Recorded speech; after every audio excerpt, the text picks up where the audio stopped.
Let's throw some names at you right now. Among the sophomore sensation potential for 2014, how about Will Myers? We've already touched on him in Tampa Bay. He is Evan Longoria 2.0 and provides great protection for Longoria in that lineup. Then Yasiel Puig took the Dodgers by storm. Their fortunes changed when he and Hanley Ramirez joined the team midseason. Michael Wacha had an impact in terms of the Cardinals' fortunes. And then Jose Fernandez winning 12 games as a member of the Marlins, a sub-3 ERA. You look at all of those guys, and the guy that stands out to me is Puig, Jack. Made such headlines, but he's been caught twice for reckless driving. He's young. He's unbridled. He's like a young stallion, they've said, that needs to be controlled. He says he has hired his cousin as a driver, which is a good thing. But there seem to be some issues there with Puig in terms of getting his sort of personality under control. You know what, Bob? I agree with you, and I know the off-season issues have been there, off-the-field issues, I should say. But this guy is such an extreme talent. If I'm the Dodgers, it's up to you to make sure that you figure out a way that this guy gets his act together and that he comes to the ballpark on time, ready to play and ready to produce. Because I've covered baseball for over 20 years. It's not often that a guy comes up and I want to see every at-bat that the guy has.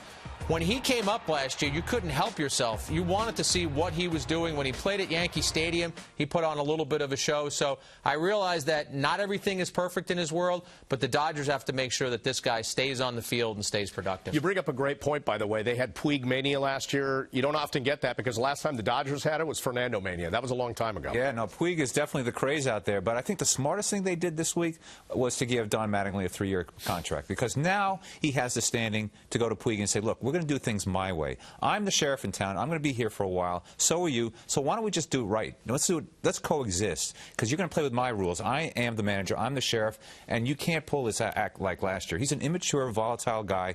Jack is right. He's a tremendous talent, obviously, but he's really got to hone in his skills and, be part of the group. All right. Now, we turn our attention to the Rays. Look, Evan Longoria is a consummate team player. Everybody admits that. He never complained. I mentioned that because he didn't have a lot around him in terms of offense. Now he's got Will Myers around him. That seems to really settle that lineup for the Rays a lot more. Yeah, it absolutely did. You look at the numbers that he put up in winning the Rookie of the Year, and a guy who was a late call-up, didn't start the season with the Rays. I was just impressed with his opposite field power, and right on cue there against CC Sabathia. Now, that's one that hits off Gardner's glove, but still, a little showboating there, but this is a guy who walks to the lineup, walks up to the plate, and he's got confidence. And we make the comparison to Longoria, and when you look at that opposite field power right there, what makes Longoria so special is he has the ability to wait, pitch recognition, and then react. And that's why he's hitting balls the opposite way. Myers did exactly that in 2 of the 3 clips that we just saw. Now, I was going to say something about that clip, and there it was. I covered that game. It was June 22nd. The Yankees were playing the Rays, and it was Sabathia pitching.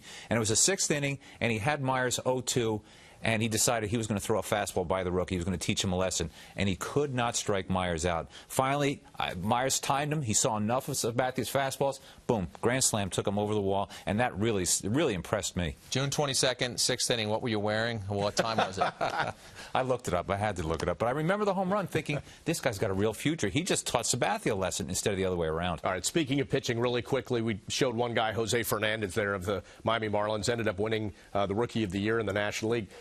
Jack, again, you're talking about a player that personality-wise might need to be reined in a little bit, but he was a revelation for them, for a team that is going to need good, young, cheap pitching. They are going to need it. And, Bob, when you look at the numbers that he put up last year, just sick numbers, 2.19 ERA, a whip under 1.